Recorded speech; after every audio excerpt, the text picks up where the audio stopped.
एक दिन स्वामी विवेकानंद जी आराम कर रहे थे।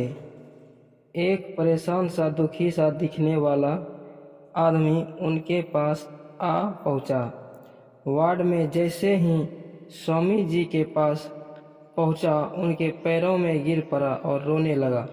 स्वामी जी ने उसे उठाया, उसे चुप कराया और फिर उसे उसकी परेशानी के बारे में पूछा। आदमी बोला, स्वामी जी, मैंने जीवन में बहुत कड़ी मेहनत की है। मैं हर काम बड़ी ईमानदारी से करता हूँ, लेकिन पता नहीं क्यों आज तक मैं अपने जीवन में कभी उस उच्चतम सफलता तक नहीं पहुँच पाया हूँ जिसका मैं हकदार हूँ।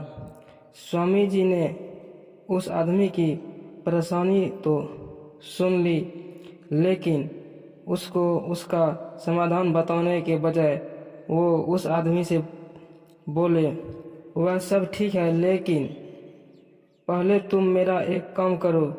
मेरा यह जो पालतू कुत्ता है वह कब से बाहर घूमने के लिए जाना चाहता है, लेकिन मैं उसे आज बाहर घुमाने ले नहीं जा पाया। जाओ, तुम पहले इसे घुमा कर लेकर आओ, फिर बाद में तुम्हारी समस्या के ऊपर बात करेंगे। आदमी सोचने लगा, स्वामी जी ऐसा क्यों कह रहे हैं? क्या उन्हें मेरी समस्या कोई समस्या नहीं लगती जो मुझे यह तुच्छ सा काम देकर यहाँ से जाने के लिए कह रहे हैं? यही सोचते सोचते वाल्मीकि स्वामी जी के कुत्ते को बाहर टहलाने ले गया। तकरीबन आधा घंटा बाद वह आदमी स्वामी जी के कुत्ते को वापस ले आया। स्वामी जी ने आदमी से पूछा, मुझे एक प्रश्न का उत्तर दो।